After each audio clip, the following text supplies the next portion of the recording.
I like to do a reflection on the Ontario College of Teachers. We had two speakers, Saran Raghunathan, Manager of Accreditation and Standards of Practice and Accreditation, and also Nicholas Wolozak, Policy Analyst in Policy, Governance, and Tribunals.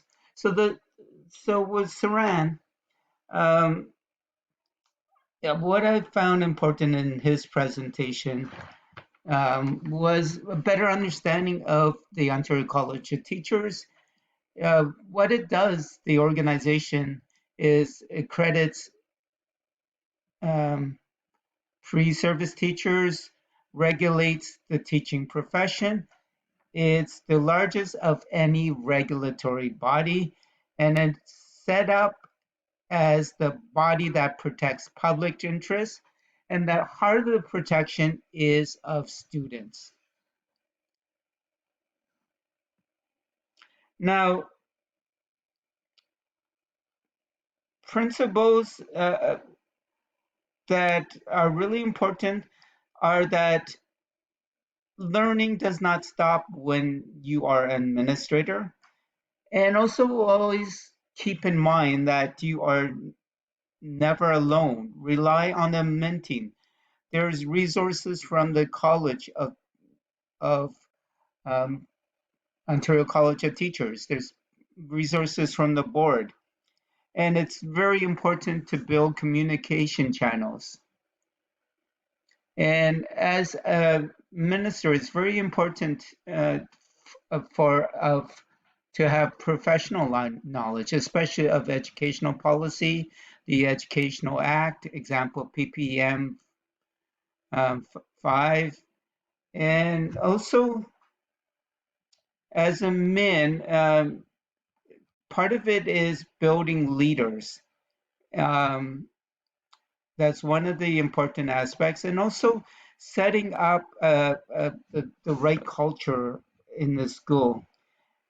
And it's good to walk the halls to get a better understanding, and also building uh, relationships of trust, especially with the leadership team, the teaching staff, and the community. And integrity is so central. Uh, Make sure, focus on making the right call every time, because as a min is the ethical guidepost for every school. Now, there's there's great resources, the OCT, um, and there's connection to Anishinaabe culture, which is humility, honesty, respect, courage, truth, wisdom, love, and the baby eagle symbolizes love. On the OCT website, you're going to have professional advisories, best practices, topics that are useful to teachers. There's the duty to report, and also it's important to understand the professional learning framework. Now, Nicholas's presentation focus. It's important. Bill 229 protects interest and well-being of students. Um, there has been sexual abuse prevention programs, um, and there has been keeping all disciplinary decisions public. So that has something that is important to be aware of. And there's on the website there's disciplinary hearings, especially what's important is these hearings are serious matters such as young children, abuse of young children, and there's new reporting um, obligations from the Ontario College of Teachers Act if they have been found guilty of offense, if they have been charged with an offense. So, what's the process in making a report? Report For offenses, report for charges. Professional, in terms of misconduct in the intake stage, professional misconduct is 85 to 95% of cases, while the rest is made up of incompetence and incapacity. And so Nicholas talked about how there is this movement to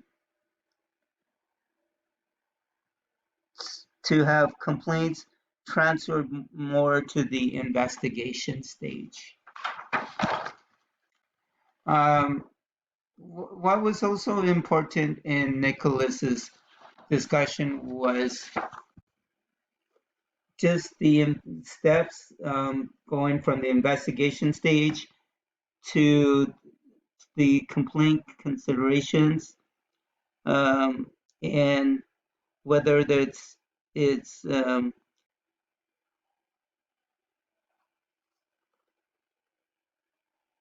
goes to the hearing stage. And if it goes to the hearing stage, then there is that, as mentioned earlier, a decision guilty hearing stage, the decision is made.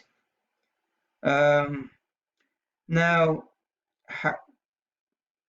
regarding investigations, there is a duty to report, and it's important to have legal involved in cases where it's necessary, and also when necessary to ask the superintendent regarding, and also Nicholas provided a checklist, so refer to school board policies and procedures for conducting investigations. Be mindful of board policies that prioritize children's aid. Identify all possible witnesses and interview witness separately, not as a group. Take legible detailed notes such as full name, gender, age, and grade of student. Note those present, date and time, and the location. Answer who, what, where, when, why, and how. Use open-ended questions when doing an investigation as much as possible. Use close-ended when clarifying details. Video evidence as school cameras or smartphone recordings. There's also documents such as TPAs, student IEPs, members' teaching schedules, class lists, electronic evidence, financial documents in case of suspected fraud, and also it's important to capture as much detail as possible. So that's just a quick main takeaways of the two guest speakers.